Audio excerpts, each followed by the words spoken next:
Hey, back in the game, Mr. Flip Flop, Greg, whatever you want to call him, with the scorpion hat that looks like I don't know what division that is in Mexico, Monterrey. I don't know. What are the scorpions out there? Out there something? How you doing, brother? Life is good. Life is good. So tell them who you are, man. Give them your highlight reel. Tell them why I even brought you here. Well, I'm Mr. Flip Flop, aka Greg. I currently reside in Dominican Republic from New York, Queens, New York. Have a couple businesses here. I've done parties and stuff all around Dominican Republic, and just young guy enjoying life, trying to keep business afloat at the moment what we're going through now, and just enjoying life. It's pretty much as I can. Well, let me tell everybody this right now. The cool thing about YouTube is that you can be everybody's friend at once. I want everybody right now to go subscribe to his page. And I'm going to tell you how he came across my radar as somebody from Brazil. People contact me about Brazil, asking me all kinds of questions about is it easier there and blah, blah, blah, and fun there, and get mad when I tell them, listen, if you're not a hustler, an entrepreneur, or a man that has a good corporate job at home, or is good women at home, you're not going to do it out there. Flip Flop was out here telling people stuff that made him mad when he's telling them, here's the reality. If you're going to be a businessman overseas, if you're going to say, I want to live in another country and succeed, nobody wants to hear the hard work stories. No. You're 100% right about that. No one wants to hear the truth. Nobody wants to hear the truth. So listen, everybody needs to go check out his channel. You got a Sunday service coming up? Yeah, 11:30 every Sunday service. Giving you the ongoings of Dominican Republic. All right, I'll have to check that out. But what I want to get into is, there's a saying. I was born in Niagara Falls, New York, right next to Buffalo. And there's a saying that we would always hear. If you can make it in New York City, you can make it anywhere. That's factual. Absolutely factual. How did you get from New York City, which is arguably one of the greatest cities in the world, to Sosua, Dominican Republic? Like, what made you decide, you know what, I could do life well and probably easier here. I'm going to go someplace halfway around. Is this the first place you've lived? Did you travel before that? Give us the long version. Well, for me, honestly, my backstory, I've lived in almost every state on the East Coast. I'm the type of person, I'm a nomad. I just get up and go. If I find a place I like, I go there.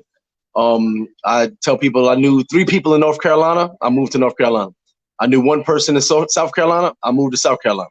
I just do things differently than most people because I never get too, I'm comfortable with me, but I never get too comfortable in one place. I don't know if it's from me growing up poor and moving a lot, but I can move. I can just get up and go at any moment, And coming down here, I was here as a traveler, just on vacation.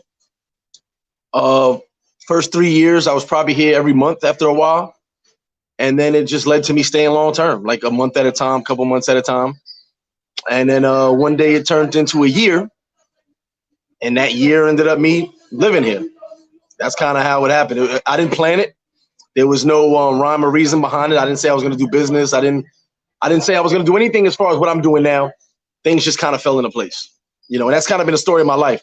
I believe in me, and whenever I do something, when I move to any state, I've always been okay. I've been successful and made it happen. That comes with, I guess, a lot of confidence my father, my grandfather instilled in me. But for me, I had no plan on living in the Dominican Republic. I'm here, I'm happy, but this was something that I just up and did, and my family and my friends weren't even surprised because they've seen me bounce from state to state like it's nothing. So yeah, they weren't even surprised. They were like, "Oh, Greg, there go Greg again. He's doing it again." So that's just kind of my story. I've just always been that way. I can get up, and if things go bad, if things go left tomorrow, I can go anywhere in the world and start up again, and I'll be okay. You know what I'm saying? That's just my mindset. Wow. And that's kind of my story. Serious. But here's the thing, right? You chose one of the most. Oh, hey, what up, Kudu Juice? You chose arguably one of the hardest businesses in the world to get into. You went into the restaurant business. I mean, come on, that's not. Most people play it safe. Like, I came from a money background. I do my copy editing business that I know is going to be there, business that is going to be consistent for businessmen everywhere. But restaurants, I know great restaurants that crumble to dust. What made you decide, listen, I'm going to go in this restaurant business? Honestly, I wanted to stay out of the restaurant business. That was actually my goal, to not get into the restaurant business. I was just doing bars and clubs. So I actually did not want to do restaurants. But this last thing that popped up with the where I'm at now, the opportunity came and there was a kitchen. Now I had an outside kitchen in one of my previous discos, and I didn't use it. I rented it out to someone else. I said, you deal with that, I'm good. But he made a little bit of money, and I was like, you know what? There's a kitchen here in this establishment. That could have been my money. That's what you thought. That could have Yeah, that's my money. no, exactly. I just know that food takes more losses than anything. So for me, being me, I went and studied a little bit and talked to some people I know, some chefs, some guys who've done restaurants, soaked up the knowledge, and I said, you know what? Let me go do it. I can cook. I've lived in my home since I was 14 years old, so I can cook. I'm not a gourmet chef. I'm not going to say that. But I just took a lot of the knowledge. I mean, I haven't had them, but apparently the wings are good. Yeah, that's what we're known for. That's what we're known for, the wings. That's what I heard from some other people that's been around the block. That's what we're known for. But yeah, like I said, I didn't want to do the restaurant, so I can't hear you. I'm sorry. That's you on TripAdvisor, correct? Right there. Yes, that's us. That's us right there. That's the entrance and the wings. Yep. And you got our Facebook as well. I want everybody to check this out. Boom, boom, boom. Everything's pretty much under Flip Flop Sports Bar, pretty much. How'd you come up with that name? That's a. Oh, look at the first review from March 12th. That's recent. Hold on, I'm gonna read this publicly. Food is awesome. Service is fantastic. Owner's a cool guy. I enjoyed the waitresses. Vibe is live, and I love sports. Was able to watch the boxing event with Fury for free. I don't know if word about that can get around. I highly recommend it when you're in DR. It's a different thing down here with pay-per-view, so it's okay. It's a different thing. Different rules down here. Mm-hmm.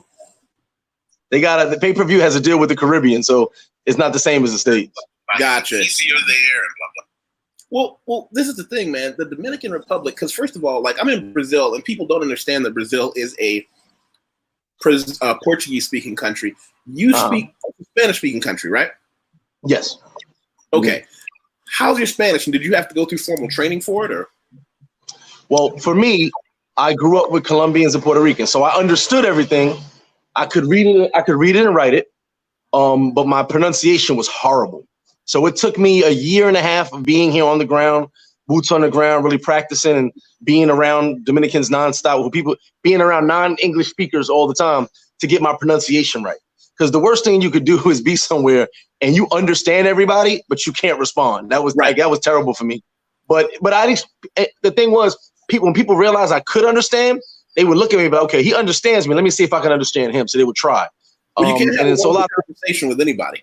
It was some of the times it was one way because I was trying to say the word, but I couldn't always get it out how I wanted to get it out, if you know what I mean. But about a year and a half, it got me right. My level now, from a 1 to 10, I'd say is about an 8. You know, as far as because I don't think we'll ever be perfect if we're not natives of the country. But I'd say about a level 8, which is I can hold a conversation with anybody. You know. So here's the thing: I always tell people, when you learn a second language, don't look for sounding like a native. Being fluent is different because I came here, exactly, a little course over a couple months for hello course. Now I actually registered. Get this, I registered at one of the best universities, Mackenzie University. It's a very well-known school in Brazil. All the professors, are linguistics professors, and then university closed like after the first month of classes because I'm studying for a formal exam called the Expat. And the formal exam in Brazil is brutal to get the government certification on your Portuguese level. But it's one of those things, man. When you finally get to that point where you realize I can be understood, it feels so good. Oh, yeah. Oh, yeah. So good. To be able to actually go somewhere. And I learned through food. Like I learned by restaurants and by going to the big open markets they have in my neighborhood. They have it on Sunday where you have to learn how to order what food, what meat, how many kilos, you have to be able to talk. Yeah. How much is he gonna charge me? How much is this gonna cost me? How much change do you have? Stuff 100%. Like that, man. Stuff 100%. Like that makes you learn fast when you're putting money back and forth and you're like, wait a minute, how much did this salmon cost me? You can't be unsure because of course they're gonna be like, yeah, I'll take that 50, thanks. Yeah, exactly. What's the temp? Is it a consistent temperature out there? So say it again. Brazil, we have ups and our downs, but it rains sometimes. What's the temperature like out there? Temperature year round is around the 80s. This year, starting this year, we've had a lot of rain. Like it's been raining more since January than I've seen for the most part for a long time. but usually it's in the 80s. Summertime it gets around the 90s, you know, but it's not that dry heat, so it's like nice. It's not too humid, if you know what I mean. But year round the weather's pretty nice. You know, we have our rainy season, which this is not rainy season, which bugs me out that there's so much rain. But year round in the 80s, you know, in the 80s. If it gets around 60, that's kind of cold down here. People get a little start wearing jackets and stuff down here. Oh yeah, if it gets 60 here, people get mad, start staying home in São Paulo. They're like, look, I'm not here for this. The coldest it ever gets is I have a zip up X-Men hoodie that every now and then, if I leave the house at 6 or 7 o'clock in the morning to go do a business meeting, I'll have to throw that on over something else, and that's about it. But it doesn't get like not cold like we understand cold. Have you ever had somebody out there try and tell you, oh, I want to go see what winter is like where you're from, and you try to convince them that's a bad idea? I tell people, no, you don't. Christmas movies, and they think it's going to be like snowballs and making snowman. I'm like, that's 5 minutes out of the day. I tell people, you know, your cold and my cold is two different things. They're cold at 60, 55 degrees. I'm like, y'all have never seen -10, -15 degrees before. They don't That's know. A whole other thing. They don't know. They don't know. Life shuts down. You can't go outside. You can't even start your car. Facts. They haven't seen a 15-car pile up on the street. They don't know that kind of fears. But they don't understand that. I had a client go to New York. He said, I'm gonna spend Christmas in New York, and he went like he got a cheap ticket for New Year's. He called me the next day about to cry. He was like, I don't want to go outside. I thought it was going to be different. They paid for all these packages to go to Rockefeller Center, and we're going to go downtown for this and that. He went outside for about 2 hours, called a taxi, went back to the hotel. In that cold, yeah. The hard. Oh, yeah. So why do we keep hearing so much about Sosua, man? What is it about Sosua has like, it just jumps. I don't know. Is it my imagination? Is it just because I haven't been on the radar? But I feel like these past couple of year and a half, the name Sosua, Dominican Republic, has just been everywhere. Like Dominican Republic is a name that I saw everywhere, but Sosua just started bang, bang, bang. Well, it's Sosua, but Sosua's been around for a while. I've been coming here 13 years in May. It's just a place where, you know, it's more of us down here as far as you have a lot of a big expat community. And then you got a lot of guys who come down here and just enjoy the vibes. It's one of the most famous beaches in the country. Enjoy the beach, enjoy the clubs. There's a nice club scene, and it's like years ago it was like a 24-hour club scene down here. So and then, you know, you have the young ladies all around as well. So it kind of became bigger and bigger and bigger as time went on. But it's just a place that one second. It's just a place that you know, a lot of guys come and enjoy and party. You know, you can have a good time down here. And as I said, the ladies are around as well, so it's cool. Okay, I'll go. Hey, everybody watching, you know, Flip Flop is somebody that everybody knows because he's sitting outside and he can't go 5 minutes without somebody passing by. Hey, what's up? Hey, what's up? Yeah. Hey, what's up? It's crazy, man. But it's a gift and a curse, but I love it. It's all good. I'm a people person, so it doesn't bother me. Man, that whole Sosua life, you know, that whole beach thing. I came to Brazil. I came to São Paulo, which is a very corporate center where all the education stuff is. Yeah, businesses here, and it's a very different vibe. But I look at places like, you know, in Brazil, one of the most famous places is called Salvador, and it's it's much hotter. It's got a deep black population there because of the slave trade, and that's kind of one of the places that people look at in Brazil when I'm deciding to, you know, hang up my guns. Go up there, buy a little place out in the middle of nowhere. You know, a buddy of mine, because the exchange rate just dropped out of nowhere. I got a friend of mine from, I want to say the Atlanta area. He leads this fast-paced sports life. He met a girl whose family is from the countryside in the Northeast, which is their South is the Northeast. It's countryside, it's cattle people. We sat down and talked. He met a girl. Her whole family, conservative Christian sect, evangelicals. This dude comes from a wild life in Atlanta. He went up there, met her whole family, fell in love with it. He's cutting everything from America. He bought a farm. His fiance's dad is about to teach him how to be a ranch person. And I said, so you're living up there with a bunch of, because I'm an atheist, but it doesn't bother me that he is. He said, what? It brought me calm in a way that I never had before. When he went up there to meet her, he had to meet her whole family. Her family comes from you know, everybody in her family, you know, there's no such thing as y'all gonna shack up together before you get married. He had to meet her dads, her uncles. They talked to him about business. How do you plan on supporting her? How do you plan on being part of the family? Because for them, money is not the thing. He can't come up there with a bankroll. Uh-oh. Meanwhile, till he comes back, we're going to run a quick commercial from BK from the Rockies. Thank you. Make sure everybody watching hit the subscribe button until, hey, he's back again. Make sure everybody hits the subscribe button because that's how this channel has grown. I recently hit 1,000, and I'm really grateful for that. Everybody here has been a part of it, so now you're back in the game. All right, so, you know, everybody has to find their dream, and he told me he's been researching everything. He's about to buy his first, I don't know how you call it, a truckload of steer, but when he told me he's leaving that fast, wild life in Atlanta behind, going up there with just him, her, and he told her, listen, I can buy you a big house in the city. She was like, nope. We up here with my family. We've been up here for generations, and they bought a house, cattle, and I'm like, he went all in.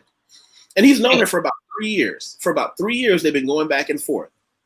And he said her family was feeling him out hard because you get a lot of, you know the drill, a lot of foreign guys go to a place, and everybody's terrified. Use my daughter. You know, you're going to leave her high and dry, leave her with a chunk in her belly or something like that. They had to be 100% clear. This is not what's going to happen with our little girl. So, No, and you know what's crazy? I've thought about that here in Dominican Republic. I like the campo style. I like the country. I just don't know if I could do it every single day. I just don't. I'm a city boy, so, you know, I got to have some stimulation. You know, I don't know if I can do it every single day. You know what it is, though? And I mean, I'm 42 and a half right now. I'll be 43 in July. Okay. I'm not there now, but I could see in a bunch of, because he's older than both of us, but I could see how if you have led the life of action, I've lived in 15 countries. You know, I do it all. I lift the weights and just lifting weights, traveling the world, you know, putting smiles on the faces of young women. I can see how a man could get to that point where, because as I grow, as I rapidly approach maturity, I can see some, you know, the appeal of what if I just had this house and a giant library with all the books I never had time to read. Except now, I mean, now everybody's got that time to read. And what we say, a lot of people during this crisis right now. By the way, I noticed the street is empty behind you. How are you guys dealing with the crisis? Well, right now, for the bar and restaurant, we're only open for delivery and takeout from 9 to 5. Okay. That's it. I get guys that come in throughout the day, get some food, 9 to 5, because everything's pretty much closed. I only open because most of the people asked us, say, hey, if you're open, we'll come. I'm really not making any money, but I want to make sure people can eat. And then also, a lot of people are comfortable with our setup. So I said, you know what? If you guys will come, I'll open 8 hours a day. I've only got 2 employees here, a cook and a waitress.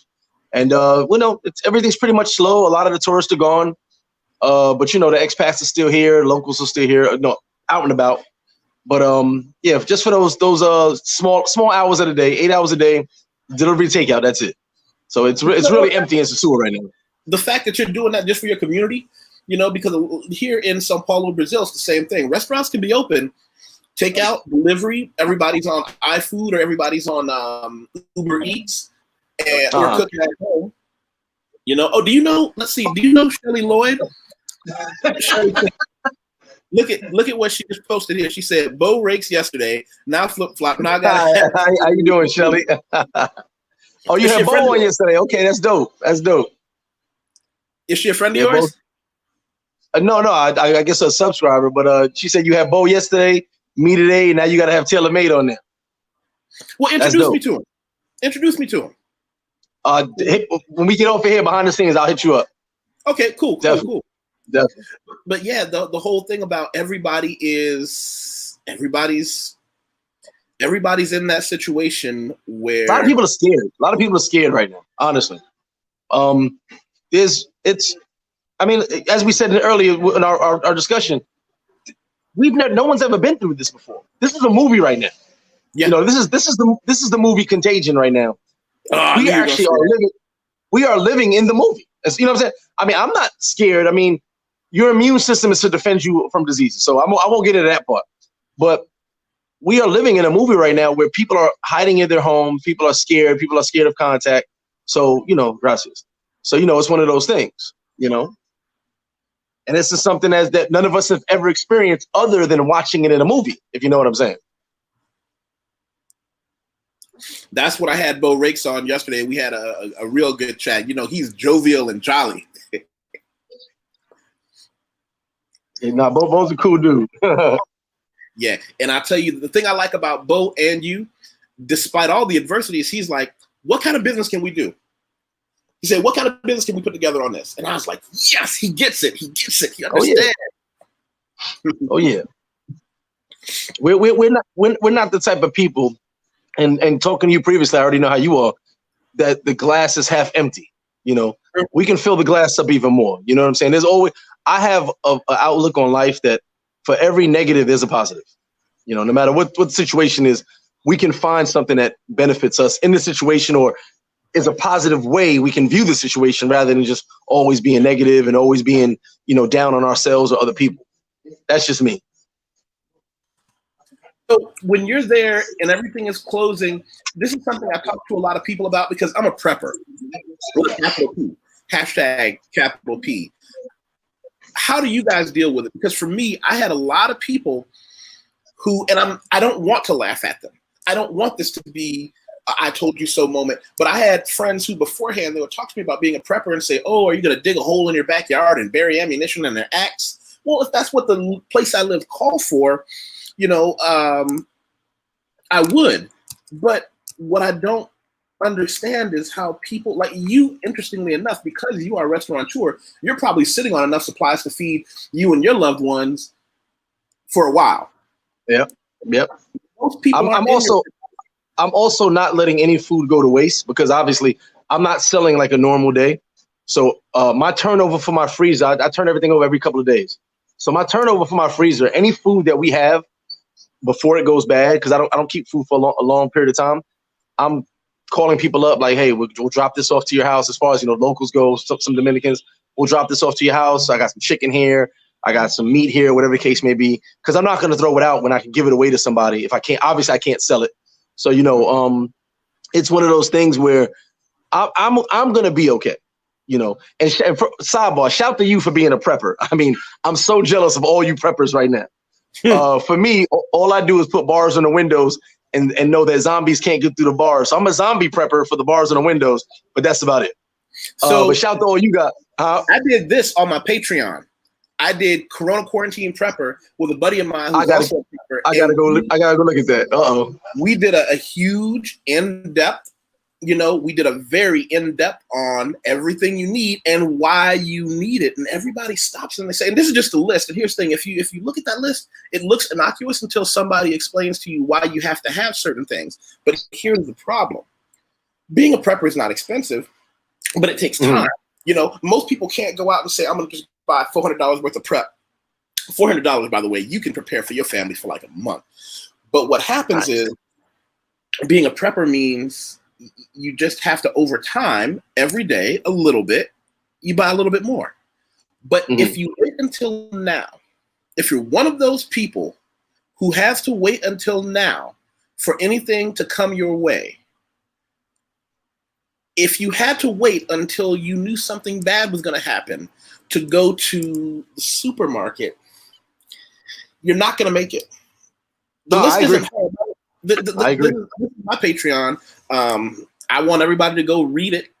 Make sure you read it, because these are the things that I do for people. My Patreon started because on my YouTube, I had a lot of successful people telling me I was giving up too much for free, too much free information. Like, listen. Because the only thing worse than giving out free information is when somebody doesn't listen. And then they come back to you later. And I'm like, oh, come on. You know? But I'm going to check your Patreon when we get off of here. Yeah. That being a prepper, man, it makes an enormous difference. Because I'm not telling people that being a prepper makes you immune to bad things. It just gives you more time. You're buying time. Because there are two things that happen. One, the government might tell you can't go outside. Cool. But what if you just don't want to? What if you just decide, I don't like the way it looks out there today? You know, I know it's some wolves out there. I tell people, listen, I told some of my friends, I'm a prepper to keep you safe, because I'm not going to starve. I know a couple guys that we're like, look, if it ever got that bad, some people are going to be Mad Max, but some people are going to be that dude in the leather shorts with the mask on. You got to make a decision, you know, when the bad times come, which one are you going to be? You have to have already made that decision. You know, and I tell people there's two groups of people that should prep. Men who need to feed themselves and the people they care about, and women that don't have anybody that's going to feed them. So that's basically everybody. I was in a group chat and people got real upset when I said, we teach our young women who don't have a man or don't want a man, focus on your education. Good. We tell them to focus on your career. That's good. We tell them to focus on self-defense and having a gun. I believe in that too. Why aren't you telling these young women, you don't have a man at your house? You need to have some shit blocked up in the fridge and in your prep boxes of dry goods, so that if the bad times come, you as a woman don't have to expose yourself to danger. But nobody wants to hear that shit. They're like, oh no, we can. No, you can't. I guarantee if we have one of those stampede runs at a supermarket, it's gonna be dangerous for me and you. Imagine a woman trying not to get elbowed in the face. But you know, right now, a lot of men are finding out. Listen, it's a lot of people out there right now. Finding out the person that they're with is not who they thought it was. Right now, there are a lot of men out there, and Bo talked about it yesterday. There's a lot of men out there who got a woman that looks at them and says, listen, I've been laying up with you, basically not asking you for anything. Now the bad times are here. What can you do for me? And they got to just look at him and say, I don't know. Now you're mad. Now she's mad because she's been giving it up, laying up with this dude who's worth nothing. If a man can't protect you and provide for you, what, at the minimum, you don't have to be Bill Gates. You don't have to be a superhero, but just to say, listen, I'm gonna keep you safe for a little while. Yep. I'm gonna listen. You might be my wife, girlfriend, you know, friend with benefits, whatever it is. But listen, some bad shit is coming. Why don't you come and stay here with me? I got these boxes of food prepped up, and I got tons of movie downloaded to my hard drive. Oh, by the way, shout out to my buddy Greg, who reminded me. He was like, you prep for everything. You might want to go ahead and download just a couple gigabytes worth of all the series that you've never had the chance to see. And I had to go do that the other day. I downloaded all 3 seasons of Deadwood I haven't seen yet, 4 or 5 different animes that I haven't seen yet. Got you. What about you? If the internet goes away. Yeah, I've been living off that Fire Stick, and I just got an Xbox One for the first time, so I'm trying to get back into some video games. It's been a long time. Ooh, don't talk to me about that, man. I got a problem. And I know it. Here's the thing. This is my buddy who survived a storm, Greg, and we talk about prepping with some other things here. But let me tell you something, man. I know people laugh at me. They're like, wow, you're one of the most disciplined men I know. Like, I know what I know. Like, my dad was an alcoholic, right? So was my mom. So when my dad went on the wagon and was going to his meetings and all that, he couldn't even be around people who were drinking. We saw one of his long buddies in the supermarket once when I was a kid. He looked at him, and I was about to go say, hey, he grabbed my hand, we had the buggy at the supermarket. He grabbed my arm, dragged me out of there. And I was like, but Dad, wasn't that your friend? He said, shut up. Years later, he explained to me, he says, I can't be around that because I know I have a problem. Why I can't just hang out with him. So I know for me, if I had a video game system right now, all this production I'm doing as far as behind the scenes working for my clients, you know, talking to interesting cats like you, every man, look, I know my vices, and I just choose a couple vices I can run with. I don't know if I could do it, man. If I had the Xbox, it might fuck my life up. Might fuck my life up. Mustache get all nasty. I'm getting it back to pass the time. I haven't played video games in probably 15 years, but I'm getting it back to pass the time. So see what happens. I would suggest you get. Let me see. There's a Grand Theft Auto. Do you know Grand Theft Auto? Yes, and someone said the exact same thing. I'm gonna tell you right where you need to start. There is a pack right now. You can get the Grand Theft Auto 5, 4, and 3 all together on one disc. Okay. You know, get that. Get Elder Scrolls. Say it again. Wasn't it Elder Scrolls? Yeah. Okay. Yeah. You know what I'll do? I'm gonna show you on the screen.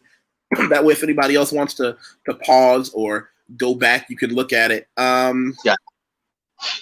Because Rockstar Games puts out these games that you can spend days, if not years. I need this information. My whole thing is, this is what I told myself. When the next Grand Theft Auto comes out, that's when I'm going to get a new system. I'm going to treat myself to a month of just having games, and then I'm probably going to sell the whole thing. Okay. So here, let's see. Share screen. There. Here's what you need. That's the pack. Power pack. It's got Grand Theft Auto. Yes. Get the Grand Theft Auto Power Pack. That's going to give you, and start from, and it's going to seem old and dated, but Grand Theft Auto 3 is still fun. But when you get to playing Grand Theft Auto 3, Vice City, which is one of the most amazing and highly rated games ever. I played all of those. I played all of those. Yo, get them together. Then look at Elder Scroll. Elder Scroll. I typed that wrong. Damn it.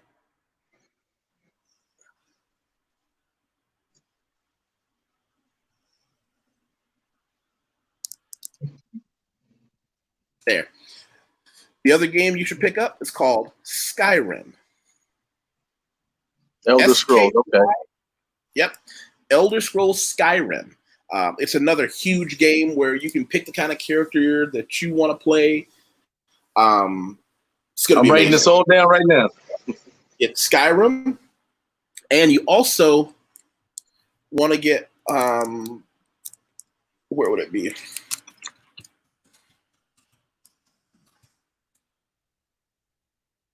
Fallout New Vegas isn't the most recent Fallout. It's the one that was really good before the recent one. Okay. Fallout New Vegas. Those 3 games will pretty much ruin your life if you let it. Those 3 games put you in a situation where people are like, I've been calling you for an hour. Oh, I didn't even see my phone. Your phone's not even on vibrate. It's ringing right next to you. I hear you. Oh, you know what? Hold on a second. You didn't see your channel, so I'm going to put it back up there.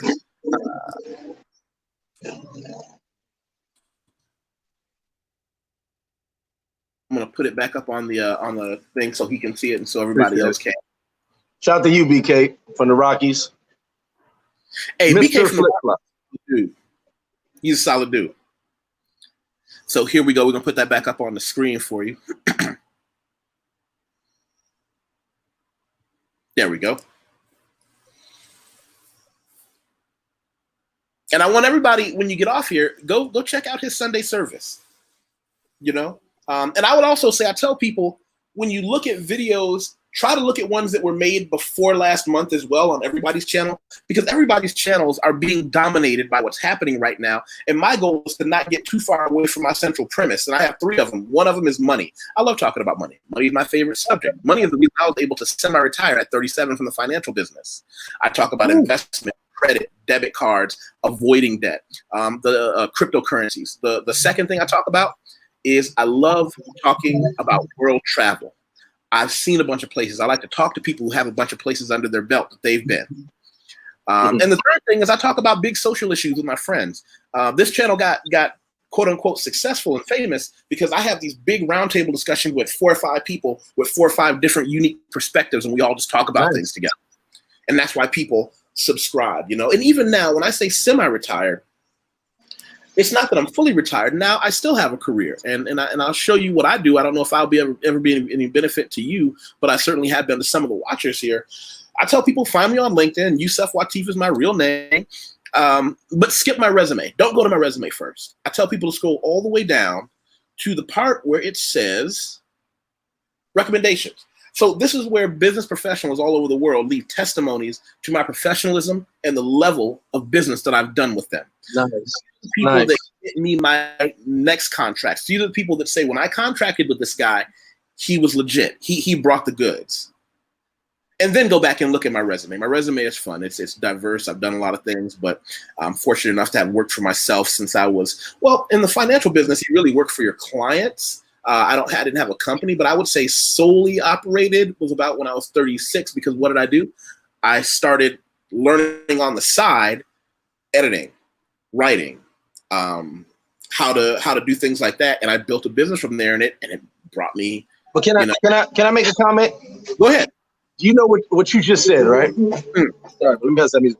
What you just said, I think a lot of us don't think that way. And I've been chastised for not following the status quo of going to school, getting a job, and retiring. A lot of us don't believe we can do our own thing. A lot of us are stuck saying to ourselves, we have to work for somebody, go get a good job, go get a career, and that's it. You know, you thought out the box. Myself, I worked for a mobile diagnostic company. I became the vice president after 2 years. I'm making hella money. But during that time, I was training people, not being a real personal trainer, but training people because they wanted to work out with me. One of my guys actually came in third in his first competition ever. And so when the judges came and found out who his trainer was, they asked me, who are you certified by? I didn't know nothing about certification. I didn't know nothing. I'm making 6 figures. And then I go, well, you know what? They told me I was a good trainer. This guy almost won. Let me go find out about getting certified. As I'm making all this money working, I went and became certified as a personal trainer, started working part-time at a gym just to get the ins and outs on the gym life and the culture as far as actually working in the gym. And then I started my own personal training company. And I left my job where I was a vice president and started my own personal training company. A lot of people don't realize you can take it upon yourself to be self-employed, to do your own thing, to travel more, to experience more. But some of us get stuck in that box and only want to work for somebody because we feel comfortable. Comfortability to me is our biggest sin. You know, I know it's not one of the sins in religion, but I believe it's one of our biggest sins is being comfortable. You may stay with somebody in a relationship that's toxic because you're comfortable. You may stay at a job where you're totally unhappy, but you're comfortable. You know, so step out of. I think with me, a lot of people look at me and go, "You had the courage to do these things." Well, yes, I had the courage to do these things, but also I had the fear to do these things. What if I did not do them? Yep. You know, so I think a lot of people, and I love that you just said that. A lot of people don't realize you can step out of your comfort zone and out of your box and take a chance. You know, I'm not saying take all the chances that I've taken, that you've taken, but take a chance. You may do better on your own than you're doing working for somebody. And I'm sorry, when you made that comment, that struck a nerve with me because I don't think a lot of people understand what we're doing. It can be done by anyone, but no one wants to take this initiative to do it. No one wants to step out the box and do it. You know, so that comment really struck a nerve with me.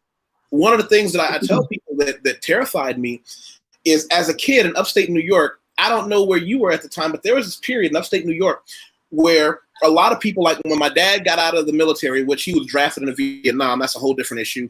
He went to work for a big factory, and my mom had a factory job. And I remember when I was a kid, all of a sudden, all those factory jobs left.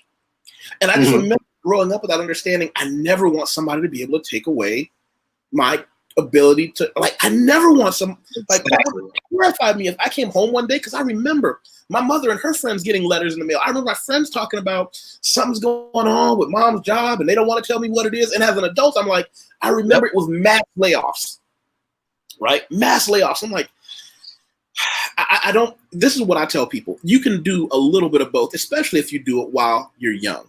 You know, I tell people, this is an article I did. It was called Corporate Whore Before Entrepreneur. I say, if you can go to college, get as much education as you can. I went to university. My second degree is from New Mexico State University. I have a bachelor's degree. I have an associate's degree previous. I've got an education I can afford. And I tell people, if you're young, if you're in your 20s, take 10 years out of your life to do 2 things. 1, find a career, work for a corporation for 10 years. And I mean, you be the best whore on the block. You be the happiest slave in the field. And learn the game, learn how they get clients, learn how they build a business. But the trick comes at year 10, you quit. And they're going to have more money for you. They're going to say, we want to give you more. We want to convince you to stay. You say, no, I'm going to strike out on my own. While you're in your 30s, now you can make it. And everybody wants to think that job is going to be there forever. A lot of people don't know this. Shout out to the people who finally realize that when this thing is over, their job isn't going to call them to come back. When their job realizes, wait a minute, we can still turn a profit without having all these employees. If they're doing it online, why don't we hire people online that we can pay less than the person who was working in the office before? Because if YusefWateef has degrees and we're paying him X a year to do it at home, why don't I find somebody with half his education and pay them X minus 10%? Or find somebody who never had a job before. What if they just go down their list of people looking for a job and say, we can pay you, offer them 80% of my salary to do the same job and from home? That's how business owners think. Yeah. I'll tell you like this. When I was I got a job as a mobile diagnostic in New York City. So my younger days were spent running around the streets in New York City. That's actually how a lot of people know me. I was one of the kids who couldn't sit still. I was in every borough. I was upstate, downstate, wherever you wanted to be. That's where I was. I just couldn't sit still. So I get this job with a mobile diagnostic. My cousin actually gets me the job. He gets me the interview. And I got this thing when I interview with somebody, same as when I was a personal trainer, asses in seats. If I sit down with you, I got the job. If I sit down with you as a personal trainer, you're gonna sign with me. I'm very convincing. So I get the job. I start out as a regular worker in the office, but it's mobile diagnostic, meaning we go to all the nursing homes around New York City, New York State, and do exams. Me being all over New York, I know the train system, the traffic system, more than most people. So I'm looking at how we move the technicians around, and I go, well, why are you guys moving a technician from the Bronx to Brooklyn? That doesn't make sense. Move the Queens and the Staten Island guy to Brooklyn, move the Brooklyn guy to Jersey because he go across the bridge right there. And they're looking at me strange because they don't know New York like I do. They're just doing what they're told to do and looking at the map saying, hey, you go over there. So they're crisscrossing technicians across the city. So with my knowledge, I go to the supervisor and I tell him, hey, if we move these techs this way and that way, it'll be more efficient. We'll do more exams. We know which techs can only do 10 exams a day and which techs can do 100 exams a day. So let's send those guys to the bigger homes. He listens. The president at the time comes in and he listens like, okay, I see what you mean. You know New York very well. In a matter of 6 months, I become the supervisor. In a matter of a year, I become the manager. I made the owner of the company an extra $2.5 million in 1 year by moving the technicians. Huh?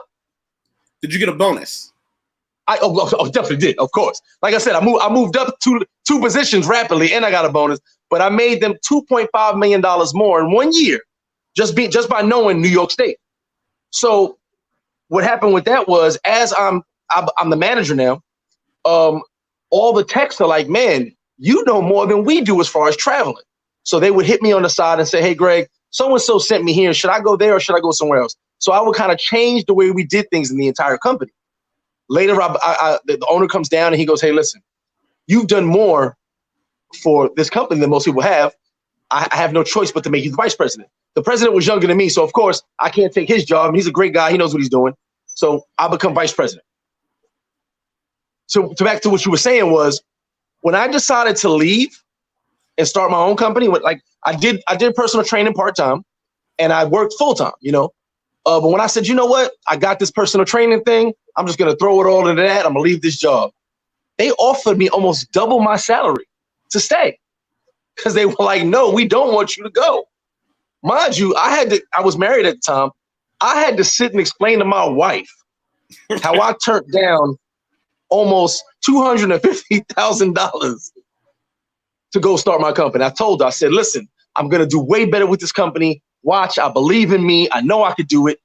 And she's like, but Greg, you're really going to turn down this amount of money, this stability? And I go, I'm going to make it on my own. I know what I'm going to do. She wasn't happy about it, but she said, listen, you've been good at everything you do. We'll see what happens. I leave this amazing job. Like I said, I love those guys. Amazing job. I start my company, my real full-fledged company. I built a lot of relationships in the training community, at different gyms. My first 6 months were hard. I had to build up a lot of clientele. Yep. After a year of my company, I was making more than I was making working for someone else. Felt good. She couldn't believe it. Real good. Oh, dude, listen. I had 7 trainers working for me, And I had about another 10 trainers that wanted to work for me because I built so many good relationships dealing with people all around America, model agencies, bodybuilders, you know. Besides that, I used to know a lot of people just being around everywhere anyway. So I use those connections to network into more business. Oh, you have a model agency. A girl I may have met in an Atlanta club. You got a model agency. Well, guess what? I'm a personal trainer. So I get invited to all these industry parties, and we're end up training actors, models, athletes, and I'm making hand over fist. So when she saw that, she goes, now we're getting a divorce at the time, but she goes, you really did this. I can't believe that you sat there and left a job that nobody would leave for all that money to start your own company. And I said, you know what? I use this line all the time. I gamble on myself, and so far I'm winning every time. You know, amen. I believe in me. And that's just what you said, like when you're ready to leave that job, if you mean something to that job, I guarantee you they're going to offer you more because they don't want you to leave. But also remember, you're always replaceable. It may take 2 or 3 people to do the job that I was doing because I worked my butt off, but they'll get 2 people in there to fill my shoes. Maybe not the same money they were paying me, but they'll get them in there. So what you do is you build your value before you're let go. You build your value before they may be downsizing or selling the company. You build your value, and then the ball's in your court. You can go to another company. You can start your own company. Now, mind you, I've never done healthcare. I've never done all the stuff I was doing, but I could have taken that in the professional billing. I learned the billing system. I learned a whole bunch of stuff, but I decided to go to personal training. So, you know, it's one of those things where I don't think we build enough of our value and show that we can do more. And I'm not knocking the working man. I love the 9 to 5. I've done it, but build your value. There's more that you can do with life if you decide to. Excuse me. You know, that's just my opinion. I wish we could, we need to get it on a t-shirt. I wish we could get it on a t-shirt, but again, it's you got to have that thing, and it's hard to describe what that intangible thing. You know what? BK from the Rockies has a question for you. I'm sorry. Hold on. He said, did you deal with any haters who you helped that mobile diagnostics company improve? How did you handle them? Yes, because the supervisor who I was working under, I became his supervisor. I became my cousin's supervisor who got me the job, and he even said, you could have it. I don't want to do that. Then when I became the manager, the supervisor the ex-supervisor kind of just chilled out. But all the technicians loved me because I was helping them make more money and helping them lessen their day as far as travel goes. So the hate was there at first, but then even the ex-supervisor, when I took over, he kind of saw, well, you know what? Greg knows what he's doing. It lessened his workload, put more workload on me, but I didn't mind the workload. So the hate was there, but then the overall people who mattered in the company, they were just like, hey, he knows what he's doing. So they kind of just let me ride and not really stress me. It was more like, you know what? If someone tells me to do something, let me find out from Greg if it's the right thing to do type thing. You know, so a little bit of hate, but at the end of the day, a lot of people knew I knew what I was doing. So it kind of fell into place. You know, when you talk about being a personal trainer, because one of the things I'm big on, I've been talking about more and more on my channel, is physical fitness. Because again, part of being a prepper, it's more than just having the food or the self-defense things. It's kind of like when they talk about the zombie outbreak. I don't know if you remember Zombieland. What is rule number 1? Don't be fat. Like it's not so acceptable to talk about that. Really, to say, I'll tell you, the guy who there's a guy who wrote a book called 5x5. And it's one of the more famous powerlifting programs called Strong Lifts. 5x5. It's how to build muscle strength and training. Now, here's the interesting part about it. Mark Ripto, I believe is his name, pronounced. He asked an interesting question. He said, because they asked, why do you suggest for people who say, well, I want to lose fat, start lifting heavy weights and do this? Well, I want to get in better conditioning, start lifting heavy weights. Why is your answer to everything lift heavy weights? And he said, let me ask you an interesting question. And this is a question I've actually put to women to see how they respond. He said, think about your entire life. How many times have you needed a man that was 10% faster than other men? And how many times in your life have you needed a man that was 10% stronger than other men? Think of all the times you needed a buddy of yours to help you with something physical. When was the last time you said, I need a buddy that can run a mile faster than everybody else? And when was the last time you said, I need a buddy that can lift more than everybody else? How many times has a woman said, I love the fact that he can run from here to the corner so fast? And how many women have said, I love the fact that when we get out of the car, he can carry all the grocery bags upstairs? Facts. You know, I'm just a short, fat kid from Niagara Falls, New York, who used to wet the bed. I got into college. I had a couple older men put their hand on my shoulder, told me how to start going out here talking to these girls. I had guys telling me, listen, you have the body type to make this happen. I started lifting these heavy ass weights, and I was like, I'm not nicer and I'm not more charming, but now women tend to argue with me less. Other men tend to take me more seriously. What, you mean just because I'm not fat and I've got some muscles now? Let me get on top of this shit. Let me get on this game. No, you know, at 47 and a half years old, I wish I could tell you in Brazil that I say this story all the time. Brazilians are vain people, and that keeps me on my game. There's an outdoor park called Ibirapuera Park. I'm going to take you there if you come and visit. There's an outdoor training area. There's this guy, his hair was almost completely white, doing freehand pull-ups behind the neck. This dude, I was looking at him like, that's my competition?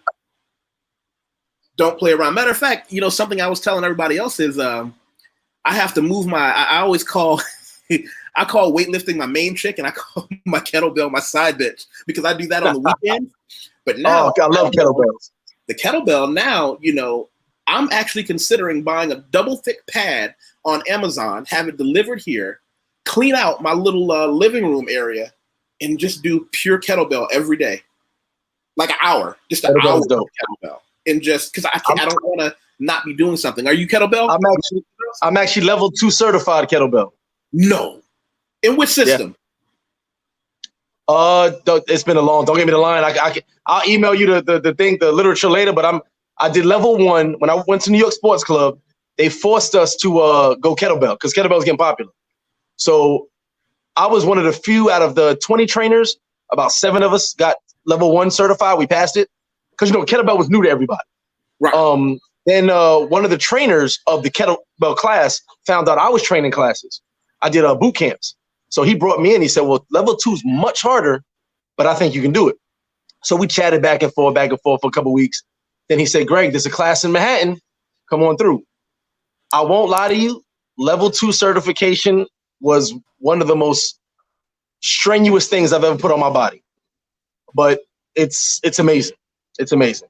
And, you know, with the certification, it just teaches you the basics of the movements, how to better utilize the movements. And level 2 teaches you the ins and outs and these extra exercises that most people don't know, which is weird and looks dangerous at some points, depending on how you do things, which is why I tell people lift lighter weights. And I see you're lifting heavy weights. But you know, at the same time, though, I'm a 220-pound man who's been lifting weights for more than 20 years. So, I mean, with the kettlebell, because I know as you see, kettlebells are not the normal, you know, it's a different type of movement. It's a different type of handle. You know, if you're not used to it, I've seen people use kettlebells wrong, and I had to tap them on the shoulder like, hey, you're going to hurt yourself. You know, and I'm sure you've seen it. So kettlebells are just one of them things where if you don't know what you're doing, and I know you know what you're doing, but if you don't know what you're doing, you can really hurt yourself. You know, so I tell people go light. Have you read this book? That's the book. Let me see it. And shout out to anybody who does not have this. I'll send you my ebook copy. This is the book that really broke down by Pavel Tetsouin, a Russian dude. He's the guy that really got everybody. A Russian dude who came over. He knew how to play up the Russian part. Put this book out there, and that's the book that got so many people in the kettlebell. And everybody thinks that the new stuff they see with people throwing kettlebells and all that. Listen, you can build a ruthless body on fundamental, basic kettlebell movement. The Russians started it. It comes from Russia. Yep. The Russians started it. You know, and the thing about the kettlebells, and I show people this all the time, I was shocked when I looked at this. This is the chart they tell you when you buy your first kettlebell, you can buy one or you can buy a set. But if you start with one and you're an average man, you're going to buy a 35-pound kettlebell. And they go, okay, well, wait a minute. 35-pound kettlebell. I lift 35 pounds with one hand. Good luck with that shit. Good luck with that. Yeah, good luck with that. Good luck. Let me know how it works out. When you get done with that first set of 10 pulls with one hand, and then behind the heads with one hand, and then you're gonna do Turkish get-ups. Let me know how it works out. And I had to go in, you know, I went in at a 44-pounder. And you started heavy. whoo, let me tell you, that 44 pounder will change the way you view life, because it's not the first set that gets you. You might even get through that first round of 4 or 5 different exercises. Then you realize, well, this program, I got to do 2 or 3 more like that. And I got to do them on the left side. Okay, now you start to have that respect. Oh yeah, kettlebell something else. I tell people it's something else. It is something. I'm actually, as you know, I don't train anymore, but I see people in the gyms with the kettlebells, and I always jump over and tell them, hey, do you know what you're doing? Especially the trainers in the gym. A lot of trainers down here are just guys who are big, so they don't really have real certification. And I say, hey, you know, if you're going to use the kettlebell, make sure you use it right, because as we know, someone can hurt themselves if they don't know what they're doing. Yeah, you know. Sorry to get in this whole kettlebell thing, but I love the kettlebells. It's actually something that, unfortunately, I had kind of ended my personal training around that time, but it's something that I thought was so dope. And when I see people, I tell people, if you know what you're doing, all you need is kettlebells. You may not even have to walk into a gym. You know, if you get you some kettlebells, you can pretty much do a full body workout with kettlebells. I always made that part of my program with my personal clients, was kettlebells. I did a kettlebell boot camp in 2 gyms. Always sold out. People, you know, always had 30-something people in there. And then on my personal clients was always at the end of the workout, some kettlebell. We're doing some swings. We're doing some roundup. We're gonna get you the basics of the kettlebell just to get your body flowing. You know, get everything moving. So it was dope. Kettlebells are definitely dope. Hey, listen, I appreciate the time you've taken out of your busy schedule to sit down with us. And it's a whole lot of other stuff I want to talk to you about, but I want you to come back, and I don't want to give away all the candy for free. Hey, listen, brother, from the first time you invited me, I appreciate you there, and I told you, holla at me anytime, man. I'm available for you. I apologize about yesterday. As I told you, the police came here and started messing with me, and it was actually about the time. Tell them that story. Yeah. Why did the cops come? Well, everything's closed, and restaurants, as we're doing, can do takeout and delivery. Now, as I said, I'm the only restaurant in Sosua open. I'm the only one. There's no one else, which I'm doing it for the locals and for the expats. So I have 2 sides, which is one side is the kitchen side, one side is the bar side. The way it's set up, it's a plaza, so it's a walkthrough. And I'll do a roundabout real quick so you can see. So it's like that. That's the bar side. See, 2 of my gates are closed, and then here's the kitchen side. So what happened was I had it all open, and the kitchen side closed off because I don't need no one sitting here. I let everybody sit at the bar. So a cop came here, and he was just like, "Hey, you guys will be closed." And I said, "No, brother. The law is delivery takeout." And he goes, "Yeah, but the bar." I said, "People got to sit down, right?" And I said, "That side's closed. I'm leaving this side open. The kitchen's over there." So he was going on and on and on. And then he called about excuse me, I'm cursing. He called about 7 other police. I've got like 9 police here, and I'm yelling at them. I get my lawyer on the phone. My lawyer tells him, "Hey, blah blah blah." So I go, "Listen, go get your supervisor, because I don't deal with, no disrespect for the police, but I don't deal with the little police. You go get somebody else."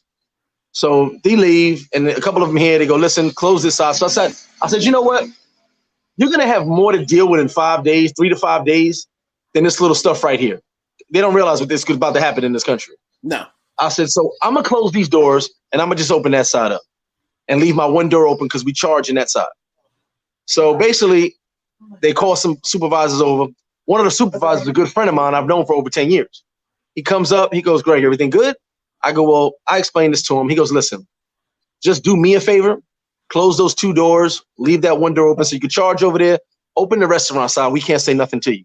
I was like, "Say no more. I was doing it anyway." And he goes, "You're good to go." You know what I'm saying?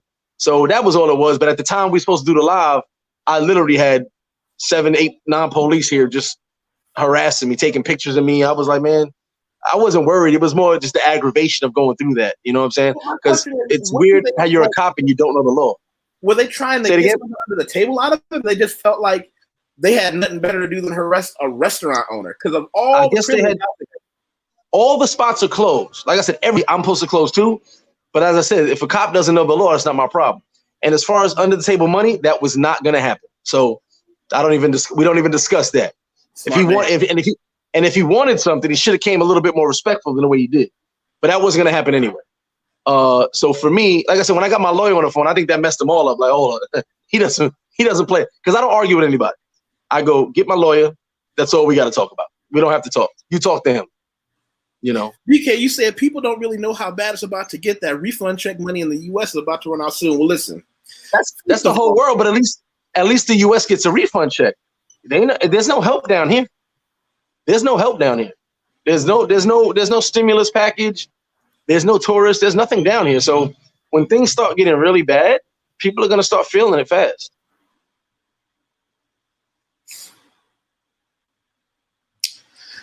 I'm gonna have to have a completely different conversation on that refund check, because I don't know how I feel about. It's like watching somebody. It's like watching a starving person and say, "Why don't I just give you this this old greasy roll so you don't die? But I'm just gonna make sure it's not actually gonna help." Facts. So that's facts. It's like we opened the show with. We are in unprecedented territory, and those of us who are not paranoid, like just because you're paranoid doesn't mean they're not out to get you. And I believe they're out to get me. I believe anybody, especially if you're black, that thinks the government is going to come in and save you. Like, I don't even know. I have white friends who believe in the government, and we have these open conversations. I say, I understand why you could believe that. The government has helped you, people in your family who look like you. Why would any black or Native American person ever think it's going to get better for us? That ever thinks one of those checks is going to come to our house? Show me a time in history when we've gotten any of these things. Of course we should be more paranoid. But we're integrated. Yeah, facts. All right, listen, I'm about to hit the end broadcast. You don't hang up because you said you're going to connect me with somebody. To everybody. You know what, BK? You said I'd love to be part of that conversation about the refund checks. Yeah, I'll definitely hit you up when we get done. Talking to this. And you're in Atlanta too. I live in Atlanta, Georgia, and the stimulus package makes my spirit unsettled. You know what? Amika, I don't know if you were here earlier. The video before this, if you go on my YouTube page, I did one with Bo Rakes, and he's in Atlanta. But yeah, that's a whole different complicated issue. So listen, I'm going to click end broadcast, and I want to say thank you to everybody. Make sure you click subscribe, and make sure you share this somewhere. Share it on your Facebook. Are we friends on Facebook, Greg?